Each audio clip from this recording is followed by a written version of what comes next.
মানুষকে জিজ্ঞেস করে তোমরা আমার সন্তানকে দেখছো? মানুষেরা কয় তোমার সন্তান বহুত বড় অফিসার, অমুক ব্যাংকের বহুত বড় অফিসার হয়েছে গো। মা শুধু খবরখানি পায়। বাবাকে একদিন বলতেছে, স্বামী গো একটু যাও না গো। ও স্বামী, সন্তান যদি বাপ মা বলে যায়, কিন্তু বাপ মা কোনোদিন সন্তান ভুলে না। সন্তান ভুলে গেলেও বাপ মা সন্তান বলতে পারে না। মায় কয় তুমি একটু যায় দেখে আসো, তুমি একটু যায় দেখে আসো।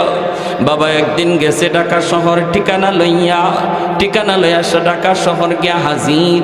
অফিসের ভিতরে ঢুকতে যাবে, ঢুকতে যাওয়ার সময় গেইটে পাহারাদার তারে আটকায় দিল। পাহারাদার জিজ্ঞেস করে, চাচা কার কাছে যাবেন? কয় অমুকের কাছে। কয় অমুক তো আমার অফিসের সবচেয়ে বড় স্যার, হেড স্যার। এই হেড স্যারের সাথে দেখা করা যায় না, হেড স্যারের অনুমতি নিতে হয়। অনুমতি যদি দেন তাহলে আপনাকে ঢুকতে দেব, যদি স্যার অনুমতি না দেন তাহলে ঢুকতে দেওয়া যাবে না। গেইটে আপনি দাঁড়ান। এই বইলা দারোয়ান চলে গেল স্যারের কাছে, যায় বলতেছে, স্যার একজন গ্রামের মানুষ, বৃদ্ধ মানুষ আসছে আপনাকে দেখার জন্য, আপনার সাথে দেখা করার জন্য। পরিচয় আমি জানতে চাই নাই, বলছে আপনার সাথে দেখা করতে আসবে। আমি কি তারে ঢুকতে দেব? এমনি ছেলে সিসি ক্যামেরার দিকে ক্যামেরার দিকে তাকাইয়া দেখতে পায় বৃদ্ধ লোকটা আর কেউ নয়, ওই বৃদ্ধ লোকটাই ওই রিক্সাওয়ালা, যে তার জন্মদাতা পিতা, যেই বাবা তার রিক্সা চালায় চালায় লেখাপড়া করাইল। ওই বাবা গেইটের সামনে দাঁড়ায় আছে রে। কিন্তু সন্তান যখন অতিরিক্ত অন্যায় করে, পাপ করে, মানুষ যখন গুনাহ করে, তার কলিজা শক্ত হয়ে যায়। কলিজার ভিতরে দরদ থাকে না, মায়া থাকে না, চোখ দিয়া পানি আসে না। গুনার বদ আসর হলো চোখ দিয়া পানি না আসা, কলিজা নরম না হওয়া। যুবক এই দৃশ্য দেখার পরেও তার চোখ দিয়ে পানি আসলো না, দিলটা একটু নরম হলো না।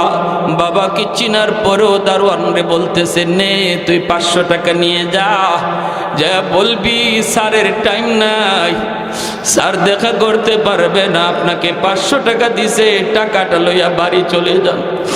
দারোয়ান যখন আইয়া কয়, চাচা আমার স্যার বড় বিজি, টাইম নাই, দেখা করার সময় নাই, আপনার 500 টাকা দিছে, আপনি টাকাটা লইয়া বাড়ি চলে যান। তখনই বৃদ্ধ মানুষটা মাটিতে বসে গেছে, মাথায় হাত দিয়া, চোখ দিয়া পানি ঝরায় কান্দে আর কয়, বাবা রে আমি সাহায্য দিতে আসি নাই, আমি আসছিলাম এক নজর আমার মানিকের চেহারাটা দেখার জন্য, এক নজর চেহারা দেখার জন্য এসেছিলাম, সাহায্য নিতে আসি নাই, তুমি টাকাটা ফেরত দিয়া দিও। আর বইল গেইটের পাশে তোমার বাবা এসেছিলেন দেখার জন্য। তখন দারোয়ান দৌড় দিয়ে গিয়া চাচারে জড়ায় ধরে কান্দে। দারোয়ানে কই, চাচা আমি আপনারে চিনতে পারি নাই, আমার স্যার বুঝি এত শক্ত মানুষ, আমার স্যারে 50,000 টাকা মাসে বেতন পায়, আর আমি মাত্র 3,000 টাকা মাসে বেতন পাই। ওই 3,000 টাকার ভিতরে 2,000 টাকা আমি আমার আব্বা আম্মার জন্য গ্রামে পাঠায় দে, 1,000 টাকা দিয়া শহরে তো, আর আমার স্যার বুঝি আপনারে 500 টাকা দেয় গ্রামে যাওয়ার জন্য। চাচা আপনি কষ্ট নিয়ে না, আমার পকেটে 500 টাকা আছে, আপনি নিয়ে যান গো। চাচা তখন কান্দের কো, বাবা রে, ও বাবা আমারে টাকা দিয়ে তুমি খুশি করতে পারবা না, জীবনে বহুবার দিনের পর দিন না খায়া থাকছি, অসুবিধা নাই। এই বইলা বাবা চোখের পানিটা মুইসা রওনা দিছে বাড়ির দিকে। এই দিকে দুঃখিনী মা দাঁড়ায় আছে, স্বামী যাবে যায়া সন্তানের খবর দিবে। গ্রামে পৌঁছতেই মা দৌড়ে আসলো, স্বামী গো, ওর স্বামী বলো না আমার মানিকরে কেমন দেখছো, চেহারাটা তার ভালো নি, স্বাস্থ্যটা তার ভালো নি, আমার সন্তান কেমন আছে একটু বলো। বাবা চোখের পানি মুছে আর কয়, বিবি গো ঘরে চলো, রাস্তায় কথা বলা যাবে না, ঘরে চলো।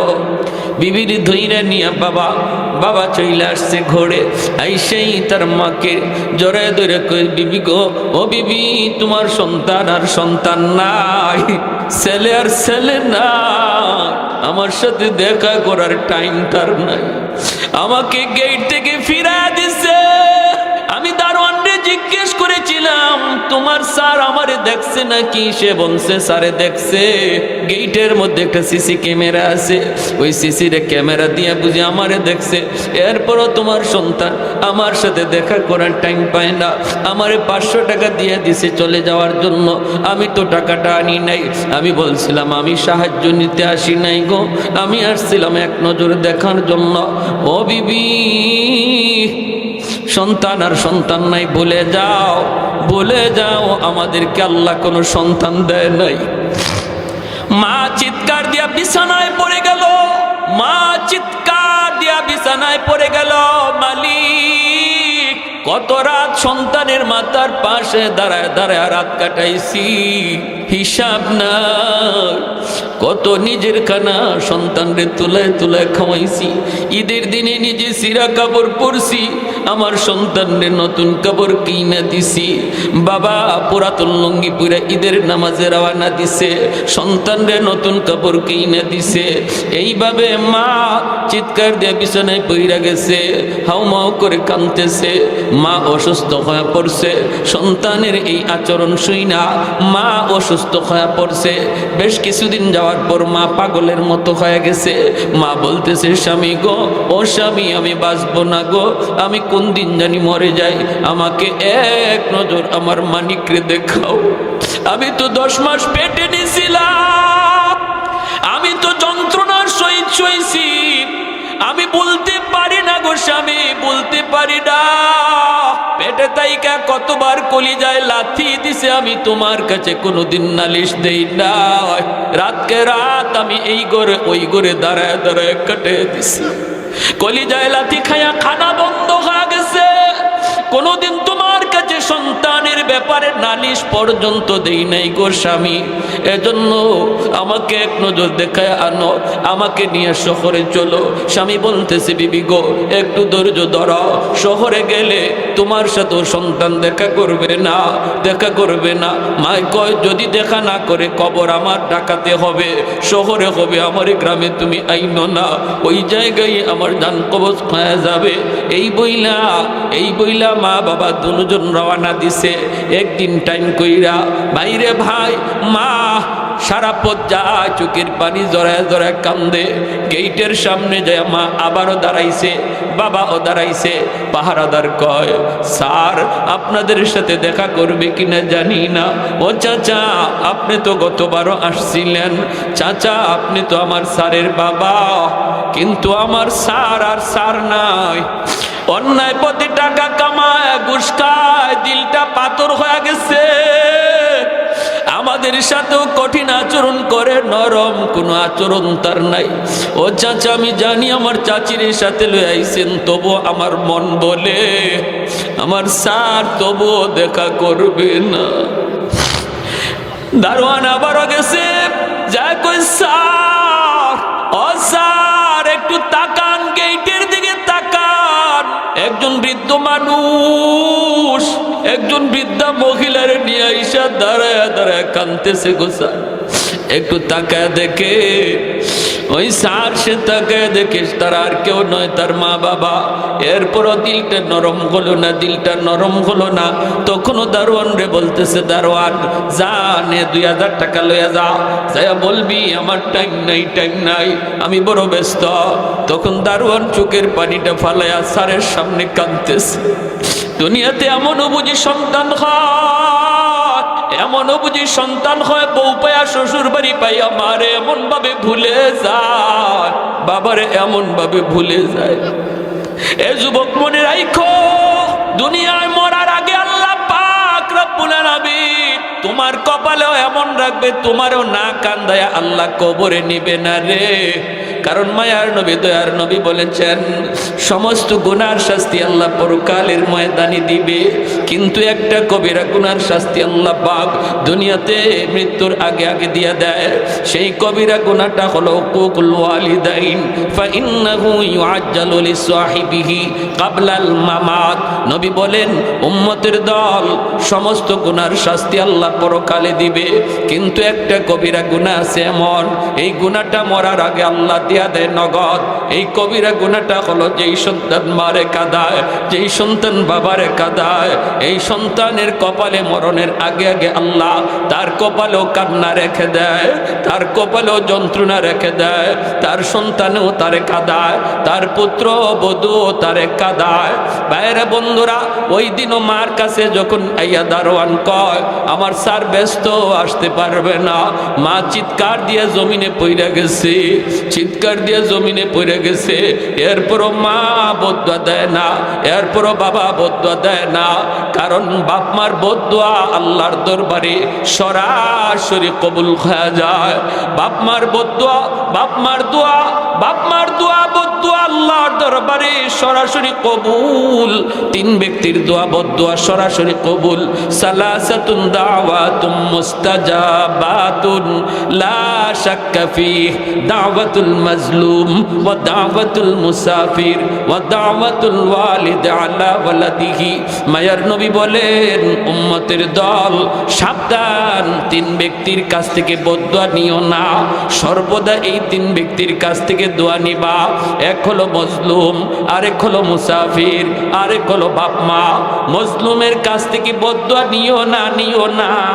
সমাজে যেই মানুষটা দুর্বল, তার গায়ে শক্তি কম, গোষ্ঠী তার ছোট, টাকা তার নাই, সন্তানও নাই, লাঠি বাহিনী তার কেউ নাই, তার সাথে তুমি কোনোদিন মাইরে যাও না, তারে ধমক দিও না, তারে বেইজ্জত কইরো না, তার চোখ দিয়ে পানি ঝরায়ও না, কারণ দুনিয়াতে যার কেউ নাই তার সাথে থাকেন কে?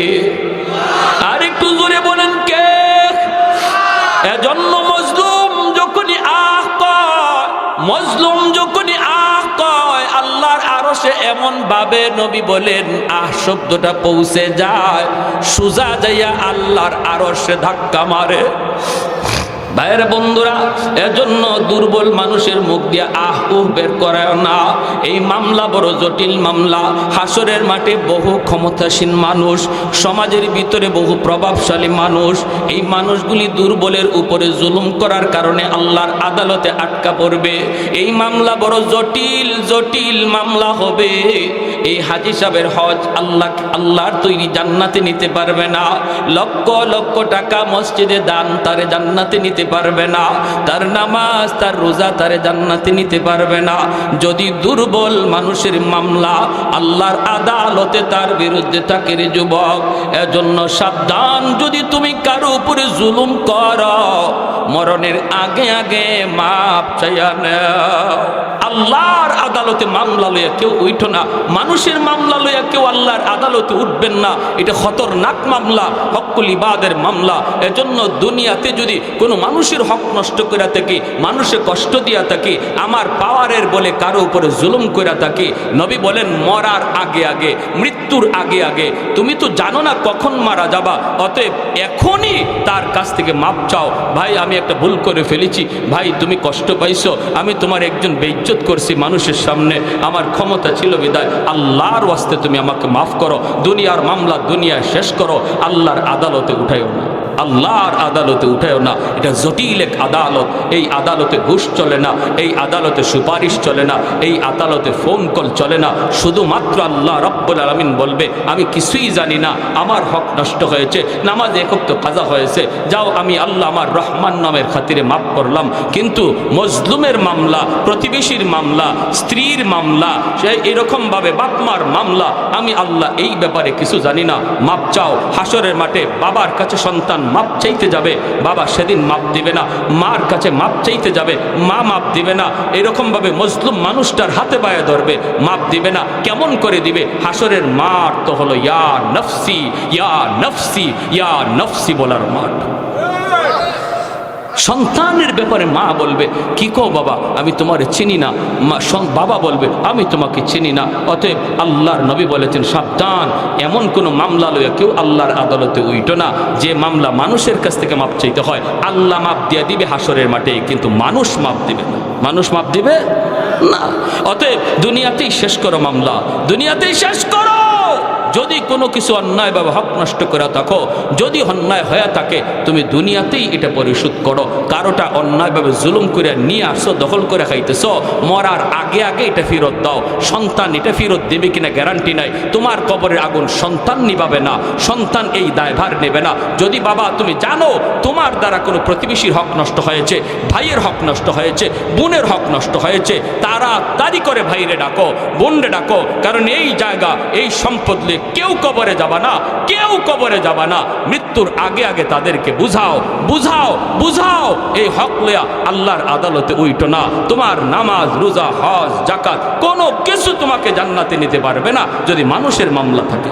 এত বড় জটিল মামলা। এজন্য আল্লাহ নবী মৃত্যুর আগে, নবীজি ইন্তেকালের আগে মসজিদে নববীর মিম্বরে বসে নবী বলেছিলেন, সাহাবীরা জানি না কোন দিন আমি বিদায় হয়ে যাই তোমাদের কাছ থেকে।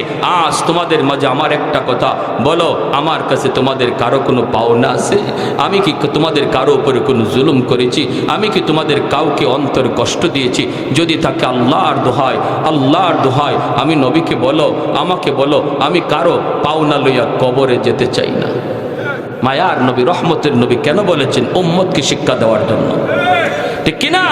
আমাকে আপনাকে শিক্ষা দিয়ে গেছেন নবী, শিক্ষা দিয়ে গেছেন। আমার নবীর কাছে কারো কোনো পাওনা নাই। এরপর নবী দুই হাত উঠে কেন বলছেন উম্মত শিখো? আমি নবী ভয়ে ছিলাম, পেরেশানিতে ছিলাম। এক সাহাবী বইলে উঠছেন, কেউ কোনো কথা বলে না। মসজিদে নববী একদম নীরব নিস্তব্ধ। নবীর কাছে আবার কে কি পায়? এমনি এক সাহাবী দাঁড়ায় গেছে, দাঁড়ায় বলতেছে, ইয়া রাসূলুল্লাহ আমার পাওনা আছে। সুবহানাল্লাহ জোরে কর।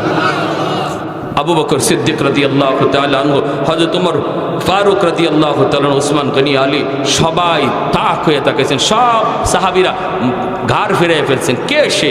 দেখেন একজন সাহাবী। আল্লাহ নবী বলতেছেন, কি পাওনা? আমি তোমার কি হক নষ্ট করেছি বলো? তখন সাহাবী বলে, ইয়া রাসূলুল্লাহ আপনি আমার পিঠের মধ্যে চাবুক মারছেন। আল্লাহ নবী বলেন, জেনে না না জেনে? সাহাবী বলে, ইয়া রাসূলুল্লাহ না জেনে। আপনি জানতেন না আমি আপনার উটের পিছনে দাঁড়ানো, আপনি উটের পিঠে উঠে একটু চাবুক মারছিলেন উটকে চালানোর জন্য। সেই চাবুকটা উটের পিঠে পড়ে নাই, আমার পিঠে পড়ছিল। আমি আহ উহ শব্দটাও করি নাই। সুবহানাল্লাহ জোরে কোন? আল্লাহর নবী বললেন, তাহলে তুমি তাড়াতাড়ি করে আসো, আজকে তুমি বদলা নিতে চাও? সাহাবী বলেন, হ আমি বদলা নিতে চাই।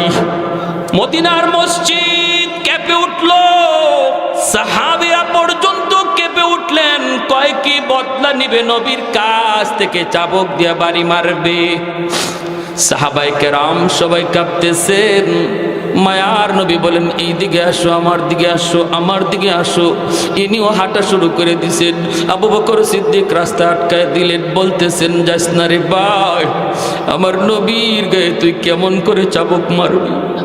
আমি আবু বকর পিঠটা দিয়ে দিলাম, একটা না শত শত চাবুক আমি আবু বকরের পিঠে মাইরে তুমি বদলা নেও রে, তবু আমার নবীর গায়ে চাবুক মারতে যাও না।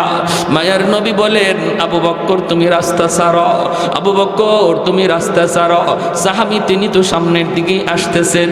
সাথে সাথে ওমর দাঁড়ায় গেলেন, কাঁদতেছেন ওমর। ওমরের হাত পা গুলি কাঁপতেছে। ওমর কান্দেন আর বলেন, তোমার পায়ে ধরি, তুমি সামনে যাও না, যাও না। আমার নবীর পিঠে কেমনে মারবা? আমি ওমর, আমার পিঠটা তোমারে দিয়া দিলাম, যত পারো মারো, যত পারো মারো। এরপরও নবীর দিকে আগাও না। আল্লাহ নবী কো, ওমর রাস্তা ছেড়ে দাও, ওমর রাস্তা ছেড়ে দাও, রাস্তা ছেড়ে দাও। আল্লাহর আদালতে পিঠে চাবুক খাওয়ার চেয়ে দুনিয়ার আদালতে চাবুক নেওয়া ভালো রে। ওমর রাস্তা ছেড়ে দাও। সমস্ত সাহাবী বার কাঁপতেছেন, তিনি সামনের দিকে আগায় গেলেন, মায়ার নবী চাবকটা হাতে দিয়ে দিছেন, পিঠটা নবী এইভাবে দিয়ে দিছেন, আর বলতেছেন দেরি করবা না, যেইভাবে আমি চাবকটা মারছিলাম এইভাবে তুমি আমার পিঠে মারো। সাহাবী ডাক দিয়ে বলতেছে, নবী গ, ওই দিন আমার গায়ে কোনো জামা ছিল না, যদি 100 বদলা নিতে হয় আপনার পিঠেও কোনো জামা থাকতে পারবে না। মায়ার নবী দয়ার নবী নিজের জামাটা খুলে ফেললেন, মসজিদে নববীর ভিতরে কান্নার রুল পড়ে গেল। আমার যেই নবীর পিঠে মশা মাছি বসা হারাম, আমার ওই নবীর পিঠে বুঝি আজকে চাবক মারবে রে। এতগুলা নবীর আশিক মসজিদে নববীতে বসা, যেই মাত্র নবী জামা খুললেন সাহাবী পিছনের দিকে গেলেন চাবক মারার জন্য, কিন্তু দেখা যায় পিছনে যাইয়েই তিনি চাবকটা হাত থেকে ফালাইয়া দৌড় দিয়া মায়ার নবীর পিঠের মধ্যে দইরা নবীর এই কাদের মধ্যে যে মোহরে নবুয়ত, এই মোহরে নবুয়ত দেখার জন্য তিনি এই অভিনয়টা কইরা নবুয়তের ভিতরে চুমু খাইতে লাগলেন। সুবহানাল্লাহ, জোরে বলি সুবহানাল্লাহ। कौनैन मुख्तार खुदा तुमको बनाया, कौनैन मुख्तार खुदा तुमको बनाया, उम्मत का निगाहबान खुदा तुमको बनाया, उम्मत का निगाहबान खुदा तुमको बनाया। मौला मेरा आका मेरा रहमत की नबी है, ताजदार मदीना तो मागे अरबी है, ताजदार मदीना तो मागे अरबी है। अशजार ने देते हैं नबूवत के शहादात, तशकीक कमर में है तो अंगुल की इशारा, तशकीक कमर में है तो अंगुल की इशारा। एक तो जोरे बोली अल्लाहु अकबर, और एक तो जोरे बोली अल्लाहु अकबर। ला इलाहा इल्लल्लाह, जुड़े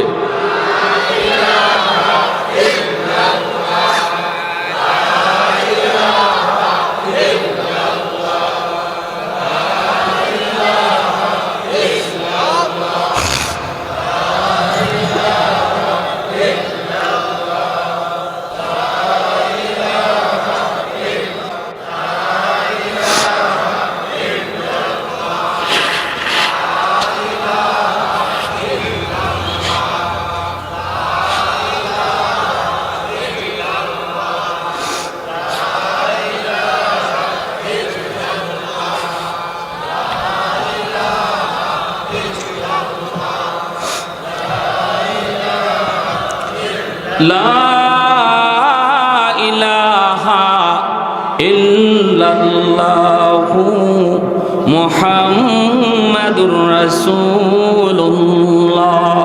জোরে সোরে বলি সাল্লাল্লাহু আলাইহি ওয়াসাল্লাম।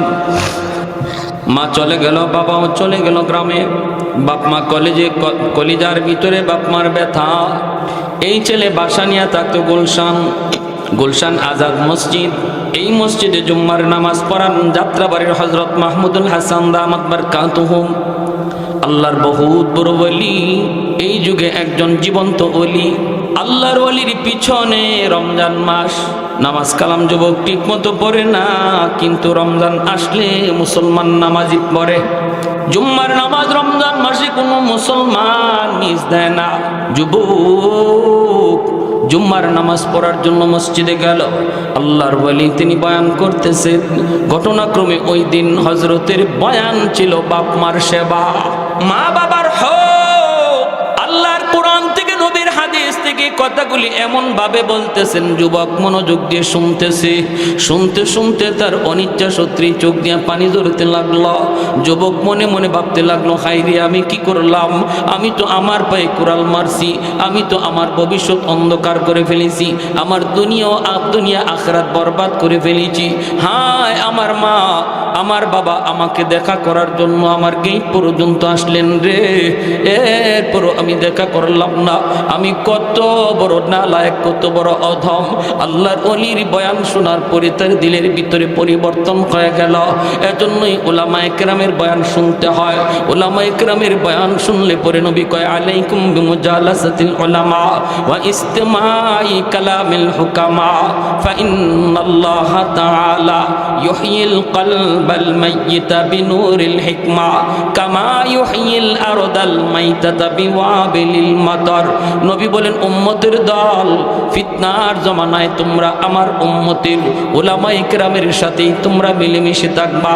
তাদের মজলিস যেখানেই দেখবা সেখানেই দৌড়ায়া যাইবা, উলামায়ে কেরামের মজলিসে যায় বসবা, তাদের কথা শুনবা।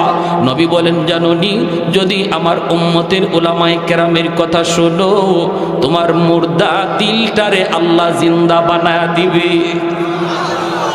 গুনার কারণে যে দিল মুর্দা হয়ে গেছে রে যুবক, আল্লাহর নবী বলেন উলামায়ে কেরামের কথা শুনলে, আল্লাহওয়ালাদের কথা শুনলে পরে তোমার ওই মুর্দা দিল আল্লাহ জিন্দা বানায় দিবে। যেইভাবে শুকনা জমিন বৃষ্টি পাইলে পরে সজীব হয়, তোমার দিলটারও আল্লাহ এরকম সজীব বানায় দিবে। ভাইরা বন্ধুরা, আল্লাহর ওলির কথাটা তার দিলের ভিতরে লাগলো।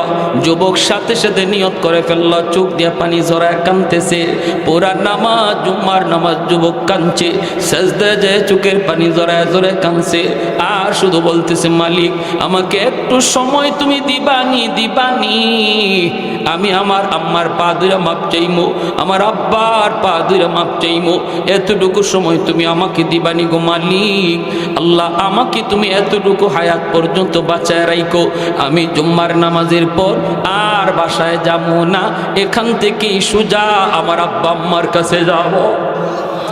নামাজ শেষ করার পর যুবক চোখের পানি মুছে আর বাজারে যায়, যাইয়া ঈদে বাইরে, সামনে তো রোজার ঈদ, রোজার ঈদের জন্য মায়ের জন্য সুন্দর একটা শাড়ি কিনে, বাবার জন্য লুঙ্গি কিনে, কিনা বিভিন্ন রকমের ইফতারি লইয়া ওই যুবক রওনা দেয় কুমিল্লা শহর। ভাইরা বন্ধুরা, আস্তে আস্তে অনেক দেরি হয়ে গেল রে, দুইটা ফেরি পার হইতে হইতে অনেক দেরি হয়ে গেল। রাস্তায় ইফতার হইল, এরপরে শহরে যখন যায় পৌঁছলো তখন তারাবির টাইম, তারাবির অল্প কিছু সময় বাকি আছে। ভাইরা বন্ধুরা, এই অবস্থায় শহর পুরা শুনশান নীরব, কোনো রিক্সা নাই, কোনো কিছু নাই, গ্রামে যাওয়ার মতো তার কোনো সুযোগ নাই। মানুষকে জিজ্ঞেস করে, মানুষেরা কয় সবাই তো তারাবির নামাজে গেছে, অপেক্ষা করা লাগবে। যুবক নিজেও যায় কিছু নামাজে শরীক হয়। তারাবির পর যুবক বের হয় রিক্সার জন্য, তাও পায় না। মানুষেরা কয় না, কনকনে শীত, এই শীতের ভিতরে কোনো রিক্সাওয়ালা রিক্সা নিয়ে বের হবে না। সারাদিন রোজা রাইখা তারাবির নামাজ পড়ে সবাই বিশ্রামে চলে গেছে, এখন তুমি কোনো রিক্সা ভিক্সা পাইবা না। তবে একটা রিক্সা তুমি পাইতে পারো রে। আমার জানা মতে ওই বৃদ্ধ মানুষটা রাতের বেলাও রিক্সা টানে, কারণ আমি জানি গ্রামে তার স্ত্রী অসুস্থ মানুষ, বিছানায় পড়া, ঔষধ নিয়ে যাইতে হয় প্রতিদিন। তার দুনিয়াতে কেউ নাই, কেউ নাই, অসুস্থ স্ত্রীর জন্য ঔষধ নিতে হয়, বিধায় লোকটা দিনেও রিক্সা টানে, রাতেও রিক্সা টানে। মনে হয় তারে তুমি পাইতে পারো, কোথায় গেলে পাবো? কই সামনে কোন ধরনের কোন জায়গায় কারো বাসায় ঘুমায় না, মেসেও থাকে না, ভাড়া নাই, রাস্তার ভিতরেই রাত কাটায় দেয়। কনকনে শীতের বাতাস তারে কষ্ট দেয়, কষ্ট দেয়। সামনের দিকে তুমি আগাও, যায় দেখবা একটা দোকানের সামনে বইসা রইছে।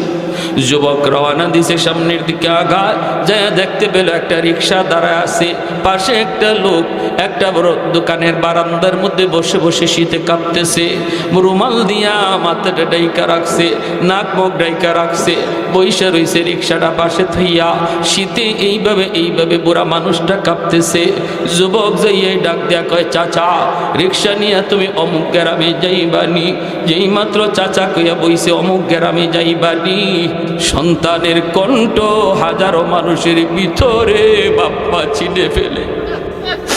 হাজারো মানুষের ভিতরে শিশু বাচ্চাটা আম্মা কইয়া ডাক দেয়, হাজারো আম্মার ভিতরে নিজের সন্তানের ডাক কোনটা মা চিনে ফেলে। একটুও বুঝতে অসুবিধা হয় না, বাবা তো বুঝে ফেলেছে কণ্ঠটা আমার সন্তানের কণ্ঠ মনে হয়। সে মুখটা আর খুলে নাই, চোখটা কোন রকম বার করে চিনে ফেলেছে। এই যুবক তো আর কেউ নয়, এই যুবকই তো আমার কলিজার টুকরা সন্তান রে, যার কাছে দুইবার যে গেট থেকে ফিরে আইছে। বাবা চুকি নিজের পরিচয় না দিয়ে মাথাটা নিচের দিকে দিয়ে কহ বাবা জামু। ছেলে তখন বলতেছে চাচা কত টাকা দেওয়া লাগবে। বাবা তখন মাথাটা নিচের দিকে দিয়া চোখের পানি পড়ে, ছেলে তো দেখে না। বাবা কান্দে আর কই বাবার এই জীবনে কত প্যাসেঞ্জারের কাছ থেকেই তো টাকা নিলাম, আজকে আর তোমার কাছ থেকে পয়সা নিমু না, আজ আমি কোনো পয়সা নিব না।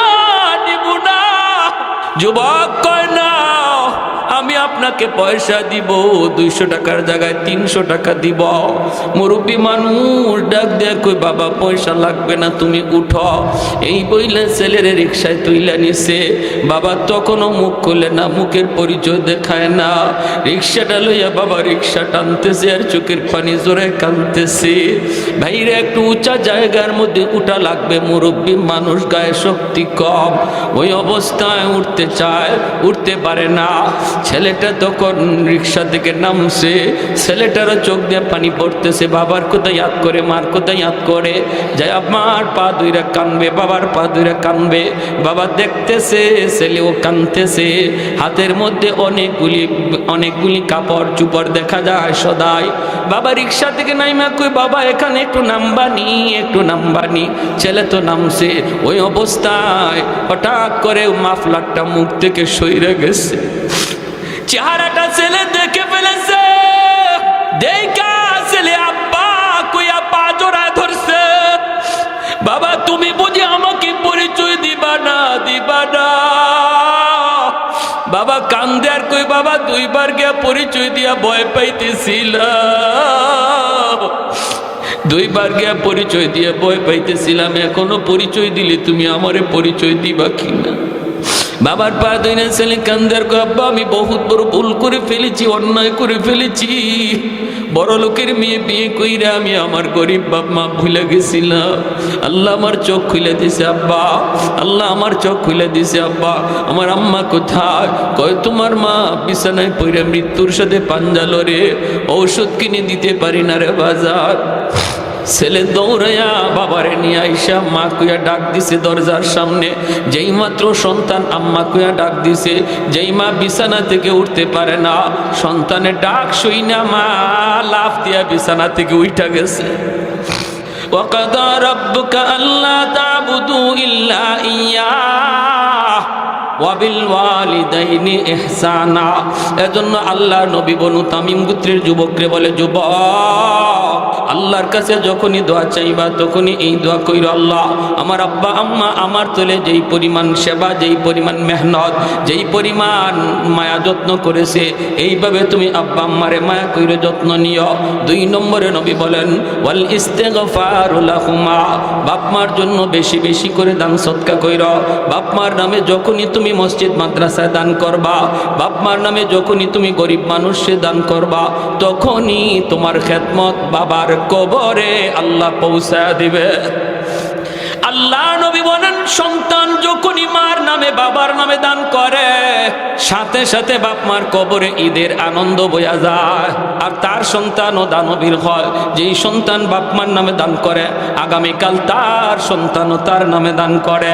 3 নম্বরে নবী বলেন ইনফাজ আহদিহিমা মিন বাদিহিমা, তোমার বাবা তোমার মার যদি কোনো মানুষের হক নষ্ট করে থাকে, এই হকগুলা তুমি ফেরত দাও। তোমার বাবা যদি বোনের হক নষ্ট করে, ভাইয়ের হক নষ্ট করে, প্রতিবেশীর হক নষ্ট করে, তুমি তাড়াতাড়ি করে এই হকগুলা ফেরত দাও। যখনই তুমি ফেরত দিবা, সাথে সাথে বাবার কবরে আল্লাহ খেদমত পৌঁছায় দিবে। বাবার দ্বারা যদি কারো হক নষ্ট হয়, তুমি এই হক ফেরত না দিয়া যদি বাবার নামে 40 করো, 10টা 20টা 100টা গরু জবাই কইরা খাও, মানুষে খাওয়াও, তবুও বাবার কবরের আগুন নিভবে না যতক্ষণ পর্যন্ত মানুষের পাওনা পরিশোধ না করবা। বাবার কবরের আগুন যদি নিভাইতে চাও রে যুবক, তাড়াতাড়ি করে বাপ মার দ্বারা যদি কোনো হক কারো নষ্ট হয়ে থাকে তুমি তাড়াতাড়ি করে বুঝায় দাও। চাচা তো ভাই বোন রে ডাইকা আনো, আমার আব্বা ভুল করে ফেলছিল, আজ আমার চাচা নাই, তোমরা এই জায়গাটা লয়ে যাও। ফুফুরে তুমি ডাইকা আনো, ফুফু না থাকলে ফুফা তো ভাই বোন রে ডাইকা আনো, আইনা তাদের সম্পদ তাদের বুঝায় দাও। অনেক ভাই আছে বোনের হক দিতে চায় না, যদি বোনের হক না দিয়ে সে কবরে যায়, আর তুমি যদি বাবার নেক সন্তান হয়ে থাকো, বাবা তোমার উপরে তোমার দরদি হইয়া এই কাজটা করছিল, তুমি দ্রুত করে বোনে তোমার ফুফুদের হক ফেরত দাও, নতুবা বাবার কবরের আগুন নিভবে না। 4 নম্বরে নবী বলেন সিলাতুর রাহমিল্লাতি লা তুসালু ইল্লা বিহিমা। নবী বলেন যুবক, মা বাবার যারা আত্মীয় স্বজন তাদের সাথে তুমি খোঁজ খবর রাখো। মা আজ দুনিয়ায় নাই, কিন্তু মার রক্তের মানুষ আছে, মামা আছে, মামি আছে, নানা আছে, নানি আছে। মার রক্তের মানুষ তোমার খালা আছে, খালা না থাকলে খালা তো ভাই বোন আছে, মামা না থাকলে মামা তো ভাই বোন আছে। এদের খোঁজ খবর তুমি নাও। মায়ের রক্তের সম্পর্কের মানুষগুলার খবর তুমি যখনই নিবা, তখনই তোমার মায়ের কবরে আল্লাহ তোমার খেদমত পৌঁছায় দিবে। বাবা দুনিয়ায় নাই, বাবার রক্তের মানুষ তারা দুনিয়া আছে, ওই বাবার রক্তের মানুষগুলার খোঁজ খবর তুমি নাও। সুখে দুঃখে তাদের পাশে তুমি দাঁড়াও।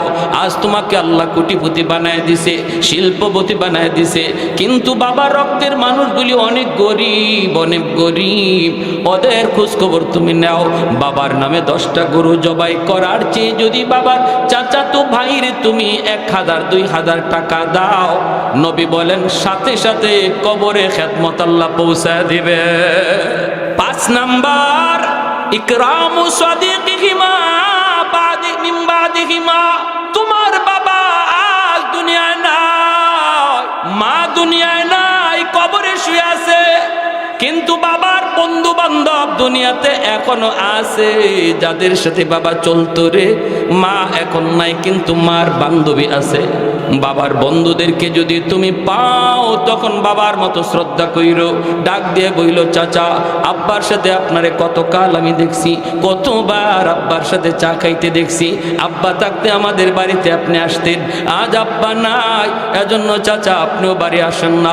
চাচা একটু দয়া কইরা বাড়িতে আসেন, চাচার 1 কাপ চা খাওয়াও, ঈদের সময় একটা লুঙ্গি দাও, একটা গেঞ্জি কিনে দাও, বাজারে পাইছো বাবার মতো শ্রদ্ধা করো, 1 কাপ চা খাওয়ানোর চেষ্টা করো। নবী বলেন যখনই তোমার বাবার কোনো বন্ধু বান্ধব বাবার বয়সের মানুষগুলাকে বাবার মতো তুমি শ্রদ্ধা করবারে যুবক, সাথে সাথে আল্লাহ বাবার কবরে খেদমত পৌঁছা দিবে। মা দুনিয়ায় নাই, মার সমবয়সের মানুষ, মার সমবয়সের মহিলা যদি তুমি দেখো, মার মতো শ্রদ্ধা কইরো, পারলে একটু খেদমত কইরো, একটু সেবা কইরো, একটু সাহায্য কইরো। যখনই তুমি তারে সাহায্য করবা, আল্লাহ কবরে তোমার খেদমত মায়ের কবরে পৌঁছায় দিবে। আর একটু জোরে কোন সুবহানাল্লাহ। তাহলে বাপ মার জন্য মায়ের নবী সবক দিয়েছেন, হাদিস থেকে বললাম 5টা আমল। 1 নম্বর বেশি বেশি দোয়া করা, নামাজের বাইরে। এর যুবক, বাপ মার কবরের পাশ দিয়া দোয়া পইরা যাইবা, দোয়া পইরা তুমি যাইবা। আর আমার সন্তান আমার কবরের পাশে দোয়া পইরা যাবে, কোরআন তেলাওয়াত কইরা যাবে, নাকি গান গেয়ে যাবে, সিদ্ধান্ত নিবে এখন মা আর বাবা। শিশুকালে যদি সন্তানটারে দিন শিখাও, শিশুকালে যদি তুমি তার কোরআন পড়ো, শিশুকালে যদি তার আল্লাহর পরিচয় তুমি শিখাও, তাহলে এই সন্তান বাবার কবরে মায়ের কবরের পাশ দিয়া গান গেয়ে যাবে না, কোরআন তেলাওয়াত কইরা যাবে রে। আর যেই সন্তান রে শিশুকালে দিন শিখাবো না, এই সন্তান বন্ধুদের সাথে কবরের পাশ দিয়া গান গায়া যায়। আফসোস, ওই বাপ মার জন্য দুনিয়াতে সন্তান জন্ম দেওয়া এটা অত্যন্ত দুঃখের ব্যাপার, কষ্টের ব্যাপার যে আমার সন্তান কবরের পাশ দিয়া গেল, অথচ একটু অনুভূতি তার জাগলো না, একবার সূরা ফাতিহা পড়তে পারলো না। এমন সন্তান আমি দুনিয়াতে রেখে গেলাম। কেমন সন্তান রেখে যাব এই সিদ্ধান্ত নিব এখন। এখন শিশুকালে আমার সন্তানরে দিন শেখাও, কোরআন শেখাও, নুরানি মাদ্রাসায় পড়াও 5টা বৎসর, তারপরে স্কুলে দিবায় দাও, কলেজে দিবায় দাও, ডাক্তার বানাও, কিন্তু 5 বৎসর মাদ্রাসায় শিশুকালে পড়াও। দিলের ভিতরে কোরআন বসায় দাও, দিলের ভিতরে আল্লাহ রসুলের নাম পাথরে খোদাই করে লিখে দাও। এই ছেলে ডাক্তার হলো, নামাজি পাক্কা নামাজি হবে, এই ছেলে ইঞ্জিনিয়ার হলো, কোরআনের পক্ষে থাকবে, মার কথা ইয়াদ করবে, বাবার কথা ইয়াদ করবে, কারণ শিশুকালেই তার কলিজায় কোরআন ঢুকায় দেওয়া হয়েছে। ঠিক কিনা জোরে কোন? এই সিদ্ধান্তের মাঝে কেউ ভুল করবেন না, আল্লাহর দোহাই। শিশুকালে সন্তানগুলাকে স্কুলে দিবেন না, সেই শিশু বয়সটা তার জীবনের প্রথম শিক্ষার বয়সটা যেন মাদ্রাসা হয়। কারা কারা রাজি আছে হাত উঠে আল্লাহকে দেখায়। আল্লাহ তুমি প্রতিটা হাতকে কবুল করো, জোরে বলি আমি, আরো জোরে বলি আমি। বলেন একজন ভাই বলেন মসজিদের জন্য একটা ফ্যান দিবেন মার নামে, একজন সবার আগে উঠবেন না, আমি মোনাজাত দিব। মোনাজাত